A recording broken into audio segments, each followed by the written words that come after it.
Buckle up for a wild start. Ms. Reeves opens her case, stating her intention to prove that Mr. Silva is the biological father of her son, Legend. The judge confirms the purpose of the hearing, setting the stage for the legal proceedings. Stick around, courtroom drama is just getting started. Ms. Reeves, you are here today to prove that the defendant, Mr. Silva, is the biological father of your 7-month-old son. You were involved in a paternity case on Love and Hip Hop Atlanta court of your sister, who took a DNA test to prove paternity of her child in court with your own case. Can you feel the tension building? Ms. Reeves describes the strain on their relationship due to Mr. Silva's paternity doubts, explaining how it has impacted their lives. She expresses her frustration with his continuous questioning about Legend's paternity and her hope that a DNA test will resolve these issues and allow them to move forward without further conflict. Just wait, it spirals into more chaos from here. Well, it's affected everything in my life. We've been on and off for about 3 years. Every single time I turn around, it's always, oh, are you sure that he's my baby? I'm 100% sure. Like, why do you keep asking me? Don't get me wrong, he's a good guy, but I just want us to be able to move. So I feel like the best way for us to be able to do this, for us to go ahead and get a DNA test. The stakes are rising, folks. Mr. Silva explains his doubts about being Legend's father, attributing them to his mistrust of Ms. Reeves. Controversially remarks that men are allowed to cheat, but criticizes women for doing the same, revealing his double standards and prompting a mixed reaction from the audience. Brace yourself. The judge is about to turn the heat up. I just don't trust her, Your Honor. I feel like she's tricking me into believing that Legend's father. I grew up loving women, loving sex. To me, I always felt like it was okay for men to go out, have sex, come home to their family, go out, have sex, and, come home, and especially with a baby, trying to say that I'm his father. You won't believe what comes next. The judge challenges Mr. Silva's outdated views on gender roles, questioning his justification that men are meant to conquer. His response leads to laughter and applause from the audience as the absurdity of his statement is highlighted. Things are about to get even more unbelievable.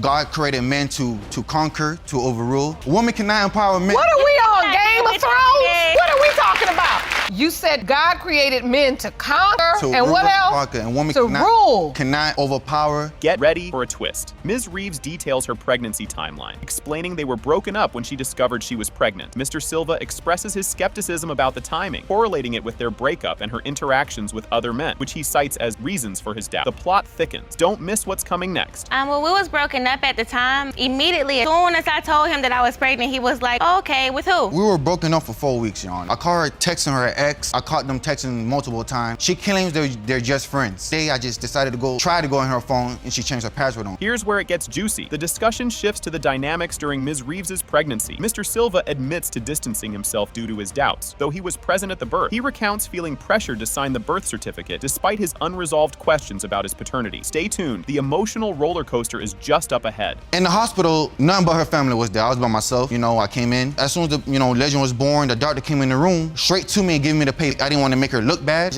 I felt pressure to sign. Her whole family is around. And if you start talking about DNA tests and not signing birth certificate, it sheds a negative light on her. The courtroom is buzzing now. As the court reviews evidence from another woman claiming Mr. Silva denied his paternity, the judge examines the credibility of his statements. Mr. Silva admits to lying to hurt Ms. Reeves, exposing his vindictive behavior. Grab your popcorn, because the drama intensifies from here. I have proof right here. A girl, she messaged me basically saying that, they was talking. Let me see that evidence. He was her boyfriend as well. He didn't know me. I'm just. So you got a message out of the blue. He told me you were his ex and that you were pregnant. Didn't know who the dad was. Did you confront Mr. Silva about it? Yes, ma'am. Strap in for the climax. In the climax of the hearing, the DNA test results are revealed. It has been determined by this court. Mr. Silva, you are the father. Can you even handle this? Mr. McCormick spills the beans, revealing his utter shock upon discovering that the woman he thought was his dream girl has been gallivanting around town. He articulates his utter disbelief and emotional chaos this betrayal has brought into his life. And just when you thought it couldn't get more tangled, brace yourself. Mr. McCormick, you say you found the perfect woman until you discovered the love of your life, just a serial cheater on a rampage. You say Ms. Ball is a shameless adulteress and there is no way you are her son's father. Yes, Your Honor. Get ready for a twist. Ms. Ball steps up, acknowledging her wandering ways, but remains steadfast that Mr. McCormick is the bona fide father of her son, Gavin. She's all in to prove paternity and clear up the murky waters of doubt swirling around the fatherhood of her child. Buckle up, because the ride's about to get bumpier. Ms. Ball, you admit to having out on your relationship in the past, but you are positive Mr. McCormick, father of your son, and you intend to prove paternity today. Yes, Your Honor. You won't believe your ears with this one. Mr. McCormick dives into the gritty details of uncovering Ms. Ball's indiscretion through texts, sightings of her jumping into mysterious cars, and even videos that left little to the imagination. The emotional drain and frustration he describes are palpable. But wait, there's more scandal just around the corner. Well, Your Honor, I found text messages, seen her getting in strange vehicles, seen videos. What haven't I found? Like, there's no way that I'm child's father. I'm starting to become numb to all this. It's getting old. This conflict just went up a notch. Ms. Ball admits she hasn't been faithful, but accuses Mr. McCormick of blowing things out of proportion and seeing shadows. She firmly believes and defends that Mr. McCormick is indeed Gavin's dad, pointing out their uncanny resemblance. The next revelation is just moments away, and it's a doozy. Your Honor, there have been several times I have cheated, and I've been honest with him and told him about the times I've cheated, but he's become crazy and obsessed, making up things, saying there's no way I've done all the things he said. He is the father of my son. Think it can't get more shocking? Hold on to your seats. Mr. McCormick presents his case like a detective, complete with evidence of Ms. Ball's escapades, including detailed recounts of tailing her and catching her red-handed with other men. He brings out visual aids to paint a vivid picture of deceit for the judge. Just when you think you've seen it all, the next segment turns up the heat even more. I brought an exhibit, Your Honor. Please step up. Let's review that exhibit. The first time, she said she was going to go to the gas station to meet a family member. I kind of stayed back, and then I was following her. I saw her getting to a truck. Strange guy. He was like 25 years old. Why would you let me get in? She said it was another family member, which I know is like 2 years old. He doesn't wear his hat sideways and... As if we weren't already at the edge of our seats, a fiery exchange erupts as Mr. McCormick reveals his crafty impersonation of Ms. Ball to trap her in her lies, leading to a discovery of more incriminating texts and some rather explicit photos and videos. The courtroom heats up with every new piece of evidence. The tension is mounting, and what comes next will surely raise some eyebrows. There was a time I came home from work. There was a text message on the phone. Texted some sexual stuff. They texted back. I texted, can we do the same thing that we did the last time we hung out? He said some things, and that's when the picture of the junk came through. I found some, pictures as well, nude. She said, if I sent them to anyone, I sent them to you. I'm a bigger girl. I don't take naked pictures just for anybody. The plot thickens tremendously here. The conversation takes a serious turn to the implications of Ms. Ball's cheating on Gavin's paternity. Mr. McCormick voices his deep-seated fears and doubts, amplified by the dubious timing of Ms. Ball's affairs and her subsequent pregnancy. The next twist in this saga is about to unfold, and it's a critical one. We have been together since 2012, Your Honor. The relationship I've built with Gavin... You stepped out too, so... I'm not a saint. Babies. Gavin and I, are close. I was there with her throughout her pregnancy. I went to all the appointments, just trying to do the right thing. I don't know. 16 months is, quite, it's a long time to bond. Now, this is a key turning point. Ms. Ball confesses to multiple liaisons during her pregnancy, but insists the dots connect back to Mr. McCormick as Gavin's dad. The dialogue delves into her attempts to keep their relationship intact, despite her side ventures, and her efforts to dissuade potential fathers from staking a claim. Gear up, because what happens next will definitely shake things up. I'm confident that it's his son. But the problem is, it really isn't definitive because you admit to having sex with someone else in the month of May. Gavin was born in January. When the doctor did the sonograms, he estimated that I became pregnant around June 20th. As far as the advancements of the baby adds up, and he was early. He came 32 weeks. All roads lead to this climactic moment. The courtroom is thick with anticipation as the judge prepares to unveil the DNA test results. Both parents are on tenterhooks, their futures hanging in the balance based on what the envelope reveals. This pivotal revelation is moments away and promises to be a courtroom climax for the ages. I want to cut that old part and move forward. I don't want there to be the cheating. I don't want there to be the arguing. I want it to be my son, Ryan, and I having a good time playing, being a mother and a father, and I don't want Gavin to have that doubt. And I do not want my child to ever have any kind of defect or issue because of something I've done in my past. I hope I'm his father, Your Honor. There's only one way to find out, and that's to get the result. This is it. Big reveal everyone's been waiting for. It has been determined by this court. Mr. McCormick, you are the father. Can you even handle this soap opera in court? Mr. Butterfield swings open the drama gates by claiming he's the father of Miss Bracknell's 2-month-old daughter. He's all in, arguing that Miss Bracknell is brushing him off as daddy because she fears the chaos it might unleash on her current family setup. He's betting all his chips that the truth will crown him as the father. Buckle up, because Mr. Butterfield is about to lay it all out. You've summoned your ex-girlfriend, Miss Bracknell, to paternity court to prove that you are the father of her 2-month-old daughter, Cara. You say she's denying you are Cara's dad because she's worried her family will be when the result prove you are the father. Miss Bracknell, you say there's no way Mr. Butterfield is your child's father. Is to break up the family you now have with your fiance. Talk about a plot twist. Mr. Butterfield delves into the backstory, sharing their cohabitation and their attempts to start a family, topped with the bombshell of her pregnancy news post-breakup. He's convinced that her mysterious gift reference was indeed their child. The stakes are high, and just when you think it's peaked, there's more revelations around the corner. Me and Mrs. Bracknell had residence together for almost a year. We did try to,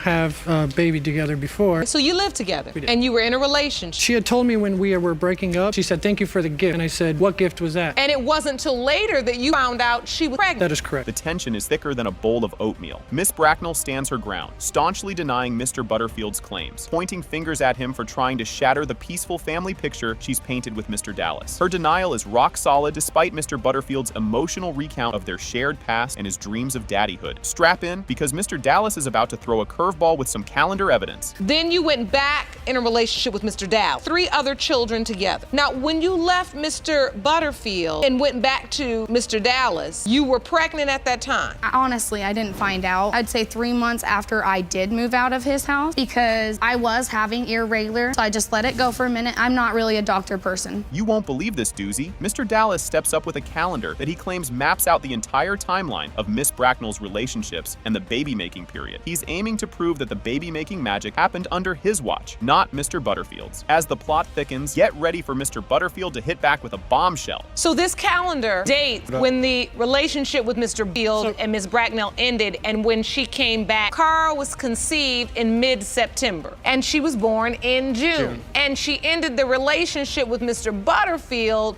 at the end of August. So you're saying if we count back, there's no way Mr. Butterfield is Cara's biological father. Grab your popcorn for this comeback. Mr. Butterfield isn't buying what Mr. Dallas is selling and claims the romantic sparks were still flying between him and Miss Bracknell until October, which could line up perfectly with the baby's conception timeline. He's even ready to strap up to a lie detector to prove his point. The emotional roller coaster is just getting started, and family feelings are about to spill over. Honestly, we were sleeping together all the way up until October 8th, the last time we had sex, because I remember I can take a lie detector test if you want to prove it. So you up in the said- mountains, up in the hills. You don't remember that, right? I wasn't we weren't together. Asking me for money for gas so you can go see him. You were still having sex with Miss Bracknell till October. So although these dates may be true, they are missing. Grab a tissue. This one's a tearjerker. The court explores the deep emotional currents affecting both men's roles in little Cara's life. Mr. Dallas pours out his heart, declaring his unconditional love for Cara, paternity result notwithstanding. As we gear up for the DNA verdict, the air is thick with anticipation. You know what, Your Honor? I'm gonna love her the same. She's my little daughter. She is I'm gonna not raise her. your- Nothing's gonna change. I love her to death, just like I do now. I'll love her the same. You know what? With this, he's actually made our family stronger than trying to push us and trying to. That's good. I'm not trying to get her back. I'm just trying to be in my daughter's life. Wait for it. Here comes the big reveal. The judge delivers the DNA test results, and boom. It has been determined by this court. Cara's biological father is Mr. Butterfield. What did I tell you? Can you believe this setup? The plaintiff, Mr. Jordan, claims that Ms. Heim duped him into believing he was the dad of her daughter and tricked him into signing the birth certificate. He found out another dude might be the real dad. He opens a case for DNA proof to scrub his name off the birth certificate. As the story unfolds, keep your eyes peeled for the next curveball. You claim the defendant tricked you into signing her daughter's birth certificate and being a daddy. But 2 years later, you were told that another man is her biological father. Opened your case because you want DNA are not the father, so you can get your name removed from the birth certificate. Yes, Your Honor. Hold on to your popcorn. This gets spicy. Ms. Heim admits she played the field, but insists Mr. Jordan is the daddy-o of Caitlin. She slams Mr. Jordan for ditching them and is dead set on proving paternity today. Buckle up, because her next move is a doozy. Ms. Heim, you admit to being unfaithful to Mr. Jordan, but say he is Caitlin's father. You say Mr. Jordan abandoned you and your daughter, and you intend to paternity today. Yes, Your Honor. This twist will spin your head. Mr. Jordan lays out how Ms. Heim spun tales about Caitlin's paternity. Starting, he tells us Ms. Heim convinced him another guy had already cleared a paternity test, which turned out to be a big fat lie. Strap in. The ride gets bumpier from here. She tricked me into thinking that I was the father, that Caitlin was my first daughter. She tricked me into thinking that the other guy had done got a paternity test on Caitlin, because she told me, oh, he already got, you know what I'm saying? That's why I know it's just you. Tricked me into thinking that family was something sacred. You know what? I think her only motive was that she was able to get away with it. Things tangle up even more here. Ms. Heim claims she had a fleeting hookup with another man, yet she was convinced Mr. Jordan was the papa based on the pregnancy timeline. She's determined to prove Mr. Jordan's paternity to silence the chattering from pals and kin. The emotional fallout up next is a tearjerker. You're saying that you were only having sex with one other man other than Mr. Jordan? Just one time in April, and then I found out I was pregnant in June. So was that potentially the window of conception? Yes, Your Honor, but I know that Chris is the father. But how if you had sex with the other guy? I just know that he's the father. No, he listens to his family members, the people on the streets. The stakes are sky high now. The chat pivots to how this paternity mess is messing with their kiddo, Caitlin. Ms. Heim gets teary, talking about how Caitlin wonders if her daddy still adores her, highlighting the heavy emotional toll. The upcoming revelation is a true jaw-dropper. Because my daughter, she's old enough to realize she came and asked me, does my dad still love her? And that hurt me so bad. Now, if I will, there's never been a moment where Caitlin and I have been around each other and she feels like I love her less than, or anything like that. You thought it couldn't get wilder. A family brawl spills the beans that Mr. Jordan might not be Caitlin's pop. A relative accuses Ms. Heim of fibbing about the whole dad drama, shaking Mr. Jordan to his core. The ensuing chaos is nothing short of a soap opera. This is where it goes wrong. Her and the family member gets into like an altercation or whatnot, like an argument. And it was like they started like throwing dirt on each other. So she said something about this family member's boyfriend or whatever. So the family member turned around and was like, well, why you ain't told Chris that? Not Caitlin dad. That moment, it was just like, I was more in shock than it, because at the end of the day, it's just like, it's very funny, but you know, you can say whatever. Here's where the plot thickens. The court reviews evidence of Ms. Heim's trickery, including snaps of Caitlin cozying up to another man, sparking more doubts about her earlier tales and the little one's paternity. Mr. Jordan's shock at being kept in the dark will make your eyes pop. The courtroom drama intensifies next. Of the other guy and my daughter, and like having moments together or pictures of... Wait a minute! Caitlin's 2 years old, you think you have a daughter, and the girl, you got a good life. And they start going off on one another. And then like everything just comes right out right then. And as you can see right here, Yana, like I don't like to say people look alike, but I'm like, it's a lot of resemblance here. You'll want to sit down for this one. Mr. Santavius Knight enters the scene to spill his side of the story. He argues Ms. Heim hinted he might be Caitlin's biological father, contradicting her earlier claims and adding layers to this paternity puzzle. The emotional climax just around the corner is a must-watch. There are pictures of you with Caitlin where you put in a cap that this is me and my baby Kate, where you are referring to this little girl as your daughter. Do you believe Caitlin is your daughter? Yes, that's my baby. She told me when she got pregnant, she like, I'm pregnant. I'm like, what you telling me for? She like, well, it's not Chris, because me and Chris been together a year and a half, and we ain't got pregnant. Soon you touch me, I get pregnant. Grab your tissues, folks. Judge Lake presses Ms. Heim to face the music about not knowing who truly is Caitlin's dad. The DNA verdict drops. It has been determined by this court. The biological father is Mr. Jordan.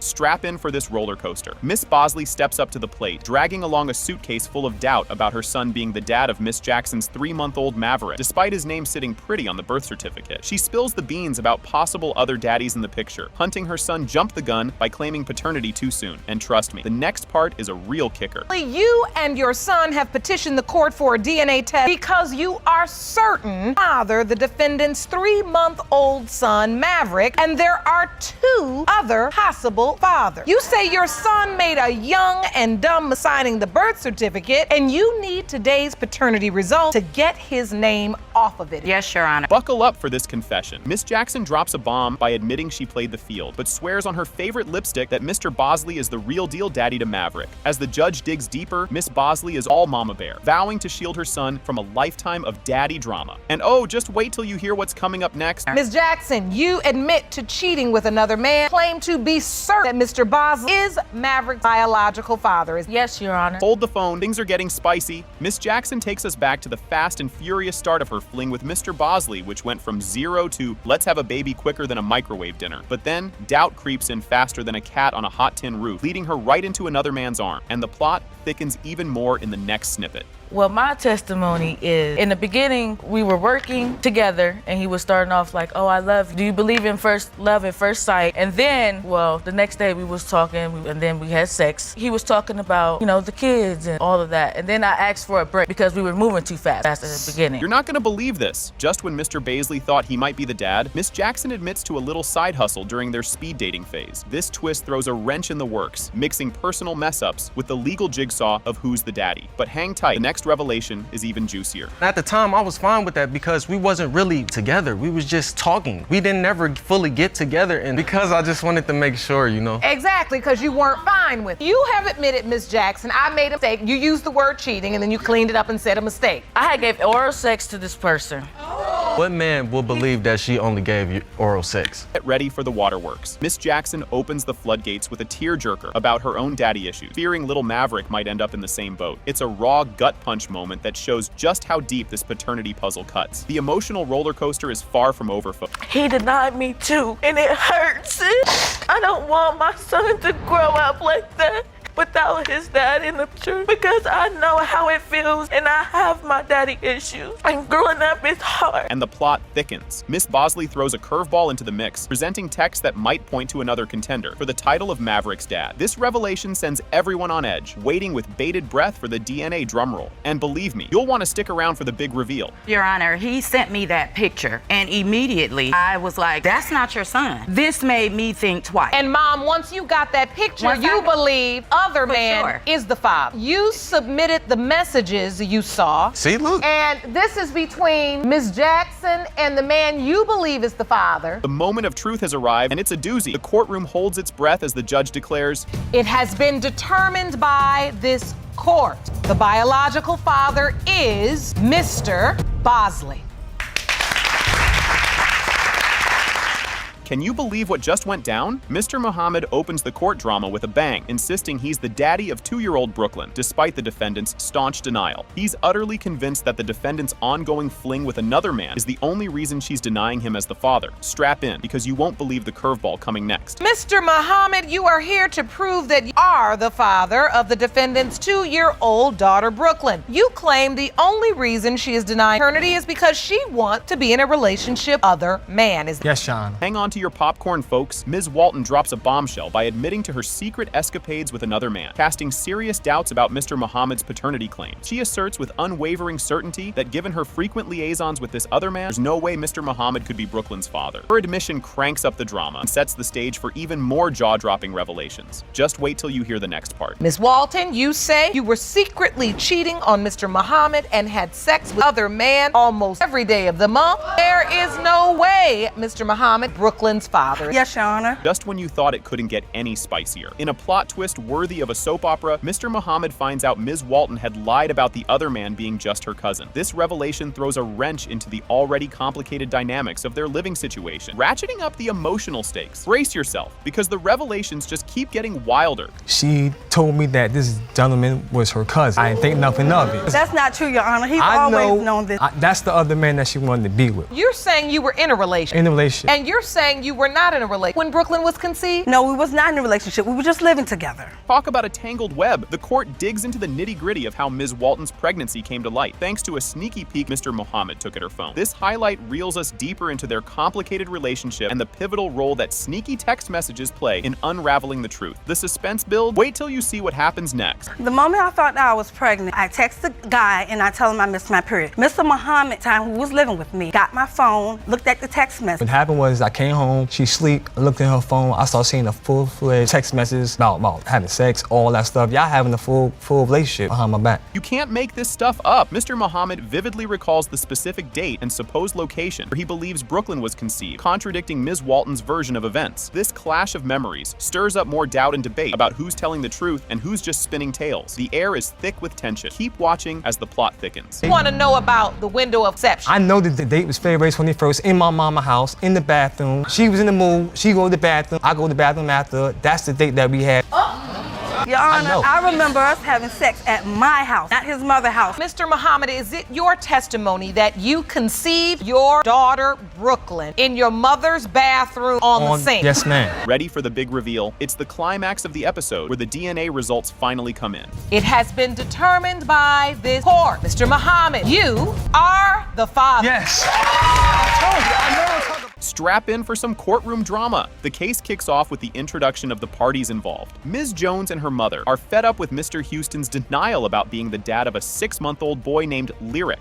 Ms. Jones is adamant about proving paternity and getting reimbursed for all those baby expenses. You'll want to stick around to see how this unfolds. Today's case is unfortunately another one of these cases about young love. Ms. Jones, you and your mother say you are tired of the defendant's denial. He's the biological father of your 6-month-old son. DNA results prove your claim. You demand to be reimbursed for baby Lyric's child care expenses. Here's where the plot thickens. Mr. Houston and his mom think Ms. Jones's accusations are just out of jealousy because of his new fling. Both sides are dug in, betting all their chips on the DNA test to lay bare the truth. The suspense is building, and you just gotta see what's next. And you and your mother believe jealousy over your new relationship has led plaintiff point to you as her child's father, and you are convinced the truth will be revealed in court. Yes, Your Honor. Dive deeper into the soap opera. Ms. Jones spills the tea on their breakup saga, blaming Mr. Houston's immaturity and how he let gossip dictate his action, leading to their split right before prom. Their high school romance turned sour is just the prelude to even more jaw-dropping moments ahead. Where did your relationship with the defendant go wrong? Well, Your Honor, he was so immature, I had to break it off with him a week before prom. Everybody in his ear, he doesn't have a brain for himself. Were you boyfriend and girl in high school? Mr. Houston, do you think for yourself? Yes, I do. Oh, it's getting spicy now. Amidst a heated exchange about when exactly they called it quits, Mr. Houston throws out accusations of cheating, which Ms. Jones fiercely denies. The family feud aspect just adds more fuel to this fiery exchange. But wait, there's more drama just around the corner. We broke up because she was getting confronted of cheating on me. I have never cheated on him. But once I was the one who was cheating on him. So And it was mainly you that was me and my doing it. daughter were catching text messages coming What through your text phone. The one about the gentleman asking about, did y'all have a good time left? It wasn't no and then text you message in denied my it phone. when my 10-year-old daughter was sitting there? Crank up the tension. Ms. Houston claims she caught a glimpse of some shady texts on Ms. Jones's phone, stirring the pot further. Ms. Jones is having none of it, denying she ever let that happen. The plot thickens, and what comes next is even more gripping. And I was like, what? She said, look, a gentleman said, did you have a good time left? No, God never texted me. Bottom line is denying their allegation that some man, some other boy. I don't know why they got their When idea. you two were dating, were you dating anyone else? No, I'm faithful to him. Buckle up for a game changer. Ms. Jones drops the bombshell that she found out she was pregnant after they split, and boy, did she wrestle with whether to tell Mr. Houston and his dramatic family. The twists keep coming, and you won't believe what's revealed next. I found out June 3rd that I was pregnant. And then, once I scheduled the date for my actual appointment to see how far along I was a whole month. That's when I decided I didn't know if I was going to tell them because of all the drama that I went being with him. I knew that we're probably going to deny my baby. Just when you thought it couldn't get more tangled, in the middle of hashing out why Ms. Jones kept her pregnancy under wraps, slips out that Mr. Houston's current girlfriend, Savannah, is also expecting his baby. The revelations are fast and furious. Make sure you're ready for what's up next. Well, why did you wait so long to tell us? And then I was like, because after all the stuff that I went through, I decided that I wasn't sure if I was going to involve you guys. And then plus, I had a hard involve myself with all that drama. I'm going to call you back. And then she was like, are you doing this because his girlfriend, Savannah? And I was like, what does she have to do with my pregnancy? And then she was like, and she's pregnant also. The anticipation is off the charts as Ms. Jones talks about her proactive approach to getting a DNA test. The courtroom is thick with anticipation about what the science will say. This is the crescendo of the drama, so don't go anywhere. Your Honor, I asked for DNA tests more than 3 times. I already knew that me telling them at 8 months that I was pregnant, I already knew it was probably going to be some denial. I offered the DNA test. The mom was like, coworkers say somebody else was the baby daddy. What coworker? Manager said. The manager. One of the guys claiming to be her baby daddy. Grab your popcorn. Here comes the big reveal. The results are in. It has been determined by this court, Mr. Houston, you are the father. Boom! Miss Jones? Can you believe we're starting off like this? The case of Owens, Roe vs. Raines, kicks off with Judge Lake greeting the litigants. Ms. Owens claims Mr. Raines fathered her daughter Jamie but abandoned them during her pregnancy. Mr. Raines disputes the paternity, insisting they were separated at the time of conception. Brace yourselves. It's only heating up from here. The case of Owens, Roe vs. Raines. You say that after a whirlwind teenage romance and a brief marriage to Mr. Raines, he got you pregnant and then left high and dry to raise your daughter Jamie on your own. You say the defendant is fully aware he is your daughter's father, and you intend to this today. Yes, Your Honor. Well, here's where the spice gets added to the drama. Ms. Owens lets loose, calling Mr. Raines unfaithful and unreliable, which shakes up the courtroom vibe. Judge Lake steps in for some clarity on the murky timeline of their relationship and their eventual split. And oh, you'll want to stick around for what's next. So, Ms. Owens, why would he leave you when you were pregnant? Because he was a lying, cheating piece of trash. Oh, say how you really feel. I was actually 2 to 3 weeks pregnant when I went in to live with my parents when he left. Him and 2 of his friends had come home about 1 o'clock in the morning, 3 girls. Talk about a curveball. Mr. Raines lays out his defense, talking about their on and off relationship and his final walkout. He drops a bombshell about a letter from Ms. Owens, claiming her pregnancy months after he left, casting doubt due to the suspicious timing and their separation by counties. The plot thickens, and you won't believe what's coming. We were off and on, we were young. She got pregnant initially, and I married her because I was trying to do the right thing. She wanted to have a miscarriage. Again, after that, off and on, I got tired of it. She always wanted to go back home. 3 to 4 months, I get a letter from her, and that's saying she's pregnant, and I'm like, I'm sorry, I hate your luck. Don't blink now. This part is crucial. A major timeline dispute erupts over when Ms. Rowe was conceived. Mr. Raines uses a calendar to argue he had left before Jaime could have been conceived, a claim hotly contested by Ms. Owens. The tension is palpable, and trust me, it only gets more intense. Jamie was born July 31st. 2, 3, 4, 5, 6, 7, 8. This is when Clara says she's pregnant. I got pregnant in October. This is when she said 6, 8, and so I left in August. We broke up. I was no longer with her. Is your birthday July 31st, Ms. Rowe? Every word here is loaded. Ms. Owens shares the emotional toll of Mr. Raines' absence, emphasizing her desire for Jaime to have a father figure like she did. She recounts a hurtful letter from Mr. Raines during her pregnancy, which denied his paternity. Buckle up, the emotional roller coaster is about to take another dive. When I was 7 months pregnant, out to here, and he said, "You are not pregnant, all in your head. If you are pregnant, it is not mine. Do not give that baby my last name. Do not put me on the birth certificate." No. Is exactly what it said. As a mother, I wanted my daughter to have a father like I had growing up. The stakes have never been higher. Judge Lake probes when Mr. Raines reappeared in Jaime's life, learning that Ms. Owens brought Jaime to meet him at just 2 weeks old. Mr. Raines' doubts persisted, affecting his involvement with Jaime. Stay tuned, there are more bombshells to come. I actually took her to see him when she was 2 weeks. And when you saw her, You know, there's still doubt. did you put him on the birth certificate, Ms. Owens? No, ma'am, I did not. And at that time, he was your husband? Correct. In the state of Kentucky, you do not have to put the child on the birth certificate. The plot thickens yet again. Despite his doubts, Mr. Raines admits he tried to take responsibility amid their tumultuous relationship. The discussion unveils the deep-rooted uncertainty about Jaime's paternity, compounded by Ms. Owens' earlier decisions and revelations. And guess what? There's more to unravel. Paid. I took responsibility of her. You know, I had family saying she looks like you and stuff. And I just thought I was doing the right thing, Your Honor. It was not easy with Miss Clara to try to even see her. They have a relationship. Because are here in court today asserting that you are not right. Ms. Rowe's biological father. That's her fault. And yet throughout her life, you've spent time, money, and energy trying to establish. Here's a crucial turning point. Don't miss it. The court dives deeper into the exact timing of Jaime's conception, aligning it with Ms. Owens' admission of being with another man shortly after Mr. Raines. As the truth slowly unfolds, the anticipation builds. The next reveal is a doozy. You would have had to get pregnant in October. You then said, when I went home. Point is what you're saying is the same window of time when you were with this other man. 3 weeks later. 3 weeks, 1 day. You were with somebody else. There's doubt. I was not with you, Mr. Raines. I did not. You did me. I want to make it clear. We're establishing a window of conception because that is related. That's why we're dealing with this. You won't see this coming. The paternity test results are finally unveiled. It has been determined by this court. Mr. Raines, you are the father.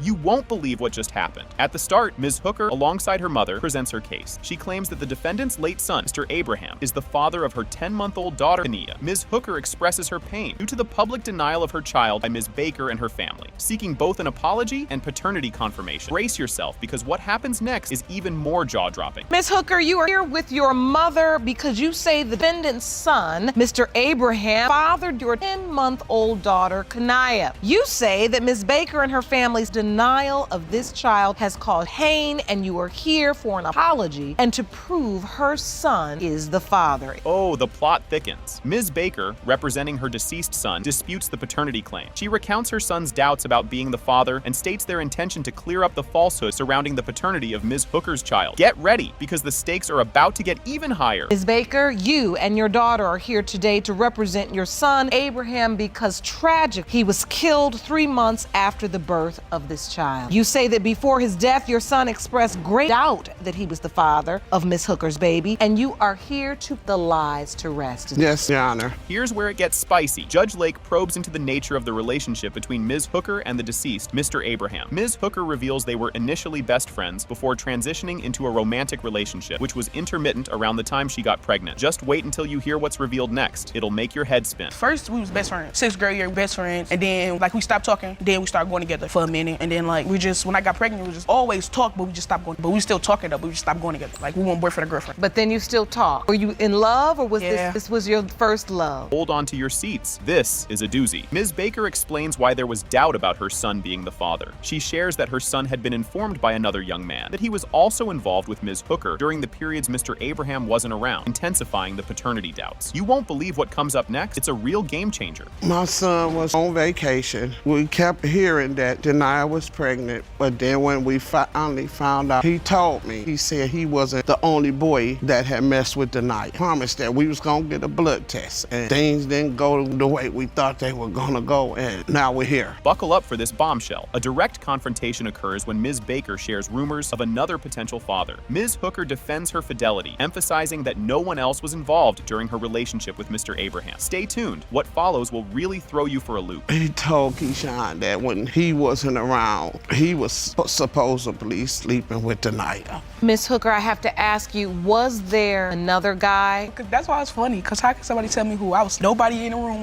was in the room with me when I was sleeping. What do I have to lie for? This is where things really heat up. The dialogue reveals underlying tensions within Ms. Baker's family about the child's paternity, illustrating how the dispute affects wider family dynamics and Ms. Hooker's perceived standing within the family. The next revelation will knock your socks off. And it's not even Miss Baker. It's her family who makes it. She just sleeping around with everybody. From what I ever heard about my family, nobody ever talked about her. It all occurred. So, I know my mom said something about, she had a birthday dinner, and my mom did tell me, she said something about maybe her perception of what other people view of her is just her. She has to understand that sometimes it's hard. The tension could be cut with a knife here. A significant emotional point arises regarding the exclusion of Kenia from her supposed father's obituary, suggesting a deliberate distancing by the family due to unresolved paternity issues, leading to heightened emotions and further disputes. Hang tight, because the emotional roller coaster isn't over yet. She said one of her family members was in the obituary. But there was no mention. Kenia did get left out. So did my grandmother, and so did one of my sisters. Okay. It wasn't just the baby. We weren't together. Nobody was thinking right at that time. We weren't with none of us together. And all 3 of these people got left out, so it wasn't just Kenia. And now, the moment we've all been waiting for. The climax of the episode occurs as the DNA test results are disclosed. It has been determined by this court. The percentage of relatedness between Ms. Baker, Mr. Abraham, and Kenia Abraham is 0%. And this is why right here. Ms. Baker, are you all right? Well, buckle up for this one. Ms. Clifton opens her case by accusing Mr. Little of stopping financial support for their twins after another man started contributing financially. She insists on a paternity test to confirm Mr. Little's fatherhood and restore his financial contributions. The tension rises as she expresses her struggles as a single mother, making it clear she's not here to play games. Just when you think you've seen it all, there's more drama ahead. Ms. Clifton, you say the defendant, Mr. Little, stopped paying for your twins after finding out another man was also providing money. Yes. Now you say you are seeking the results of a paternity test to prove he's their father and to get him to pay up once again. Yes, Your Honor. Is this even real life? Mr. Little responds by revealing his shock and subsequent withdrawal of support when he learned another man had claimed the twins as his own 4 months after their birth. He expresses his frustration and suspicion towards Ms. Clifton's motives, suggesting she is primarily interested in financial gain. The court listens as Mr. Little categorically denies any further financial support, setting the stage for a showdown. Strap in, because the roller coaster is just taking off. You argue that when Ms. Clifton's twins were 4 months old, you learned another man claimed them as his is on. Yes, Your Honor. Now you say she's all about the money and she's not getting any more from you. Did that conversation just happen? Ms. Clifton explains her financial struggles, her status as a full-time nursing student, and her need for financial support from multiple men due to her low income and the demands of her children, including her oldest boy who plays football. She defends her actions by emphasizing the necessity of support for her children's needs. This revelation sets the stage for the complex interpersonal dynamics influencing the case. And guess what? It gets even juicier. Your Honor, I'm a full-time nursing. I work 19 hours a week and I get paid $7.25 an hour. I have 3 children. My oldest boy plays football. If I can't do it for the kids, they need something. If I can't do it, I ask Mr. If Mr. Little can't do it, somebody still got to do it. The other men, this is the thing. You trying to like me, you trying to come into my life. I'm not an ugly person. You're liking me. If you like me, prove it to me. Me and my kids need some help. So if you like me, I'd like that you would. Can this get any more tangled? The backstory of Ms. Clifton and Mr. Little's relationship is revealed, including how they met when she was looking for a car and he was a mechanic. Their relationship turned sexual, leading to the current paternity dispute. The casual beginning of their relationship is contrasted with the serious and life-altering consequences they are now facing. Keep your eyes peeled because there's more craziness to come. Now, me and Ashanti, we met a few years ago. We ended up spending a lot of time together as me being her personal mechanic. A personal mechanic? Yes, ma'am. She was looking for a vehicle, and I was helping her search for a good vehicle. We spent a lot of time back and forth looking for cars, getting together, whatever the case may have been. You know, time went on. So Miss Clifton came to me and asked me, she was like, okay, Sam, Who saw that coming? Ms. Clifton confronts Mr. Little about a revealing text message sent to another man, which was mistakenly received by Mr. Little, leading him to doubt the paternity of the twins. This accidental disclosure heightens Mr. Little's suspicions about the true paternity of the children. The court is left to ponder the implications of these communications on the case, and just when you thought it couldn't escalate further, hold on to your seats. I get a random text from her texting this other guy about how much she loved him, cared for him, want to be with him, and I appreciate everything you do for the kids. And I'm like, wow. It came to you. The text came to me, and she was sending to another guy with his name on it. You have proof of this text? Yes, ma'am. After I got the text, maybe a day or so went by, I never confronted her that I had gotten it. He think you were pregnant by him. Did things just heat up or what? A tense exchange occurs as Mr. Little describes providing emergency supplies for the twins late at night, only to find another man leaving Ms. Clifton's house, which adds to his doubts about his relationship with her and the paternity of the children. His narrative of feeling sidelined is met with skepticism from the judge. The situation underscores the ongoing trust issues and the complicated personal dynamics at play. The conclusion of this episode is something you simply cannot miss. Sent me a text one night. He said the kids have no Pampers, no milk. I leave my shop, go to Walmart, big box of Pampers, 50 pack, 2 big containers of, and take me to her house. By the time I get to her house, it's maybe like 12:30 a.m. I get out my car, walk to the door, I ring the doorbell. I have an open door policy. I walks in, I see the twins. So I set Pampers and the milk down. I'm playing with the twins. I see some random guy walk out of the back, walk past me, and goes out the door. Yep. She never even acknowledged it. Are you ready for the grand finale? The climactic moment arrives with the reading of the paternity test results. King and Kalani Little, Mr. Little, you are not.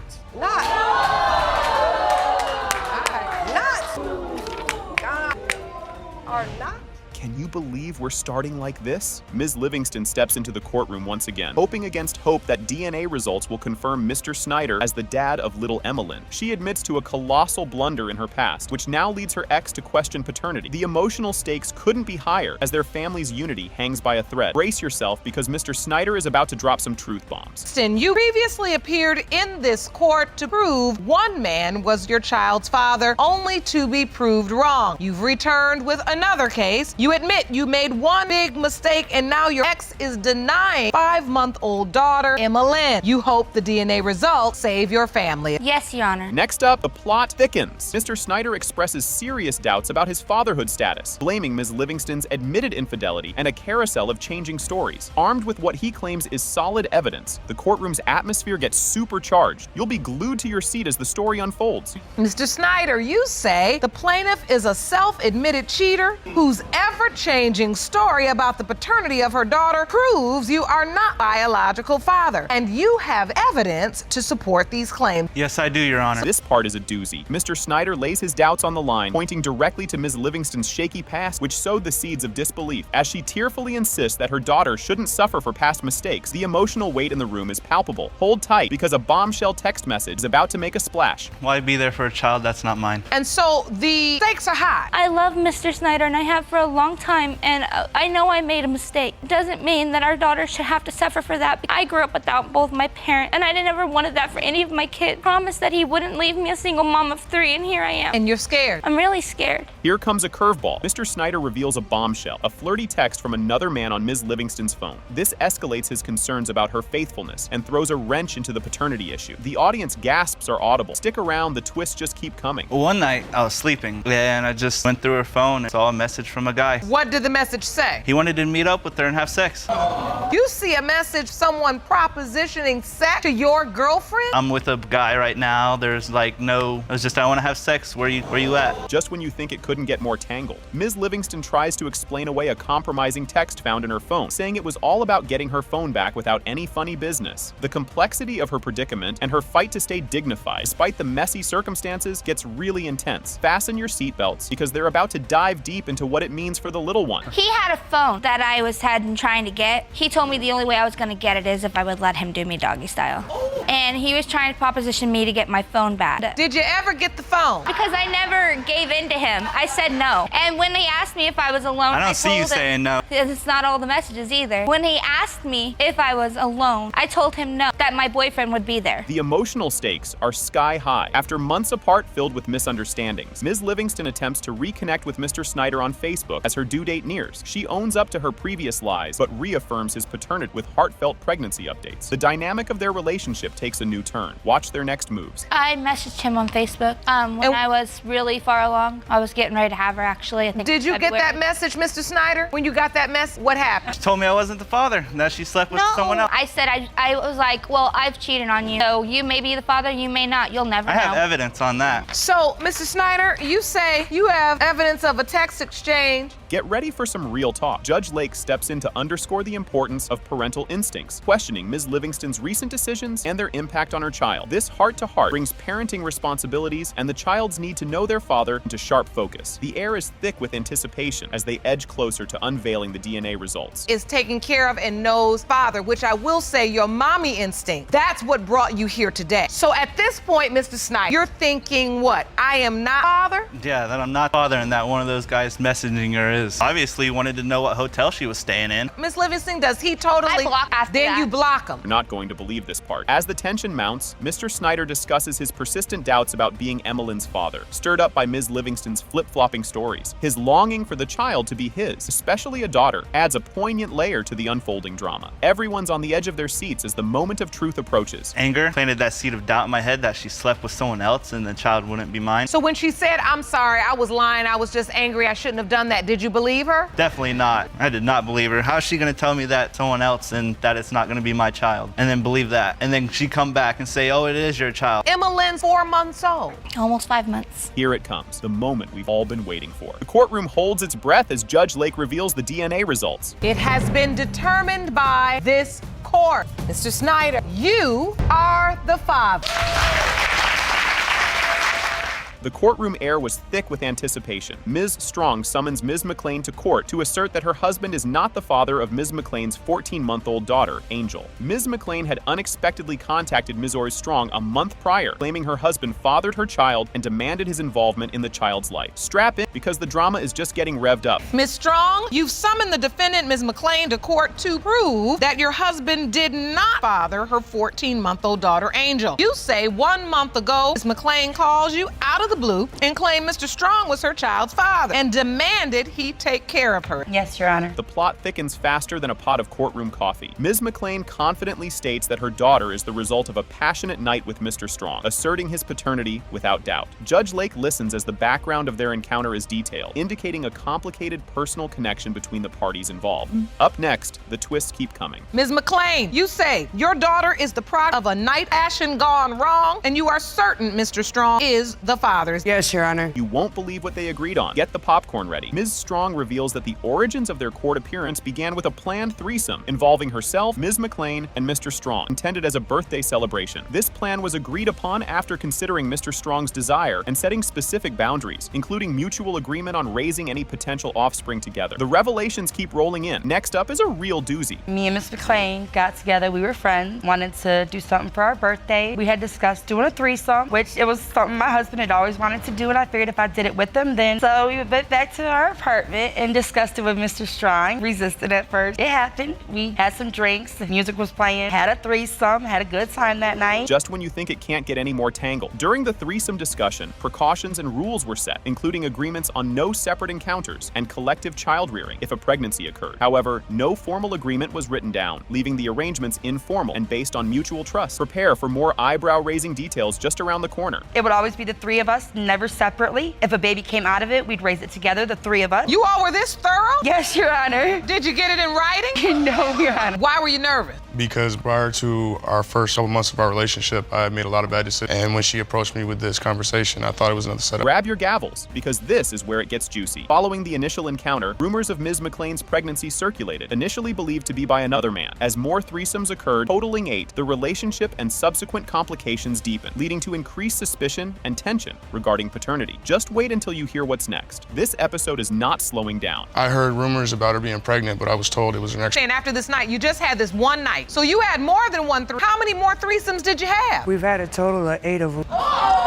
We've had 8 of them since before my daughters and after. Can you handle what's next? Because here it comes. Ms. McClain discovered her pregnancy shortly after their first threesome, and despite the ongoing sexual relationship, initially denied Mr. Strong's paternity, attributing it to another man she was seeing concurrently. Buckle up, the roller coaster of revelations isn't over yet. After we had our very first threesome, I found out I was pregnant. And you said you had 8 of them. You were still having threesomes with them through your pregnancy? And after. When Ms. McClain came and told you she was pregnant. I asked her if it was my husband's child, and she told me no. I was in a relationship at that point in time. This next part is a real head spinner. When it was determined through DNA testing that the other man was not the father, Ms. McClain shifted suspicion towards Mr. Strong. This revelation led to a complex discussion about racial characteristics and the child's appearance, further complicating the paternity question. You'll want to stick around for the next part. It's a real cliffhanger. You DNA tested the African-American man you were dating. It was determined that he was not biological father. When do you realize this could potentially be? I asked her when she was an infant and I seen her on the street and I was introduced to her for the first time. We heard from a third party that she had her. We weren't even notified. The stakes are high and so are the emotions. As the court delved deeper into personal details and past relationships, Strong couple expressed their openness to accepting Angel due to their circumstances, including Ms. Strong's recent medical issue, preventing her from having more children. The verdict is up next, and it's a shocker. I do hope that Douglas is Angel's father, they mother and father, whether we're together or not in a house. If in fact Mr. Strong is not biological, I'm not gonna cut him out of her life. Is there a real possibility he is not? It has been determined by this court.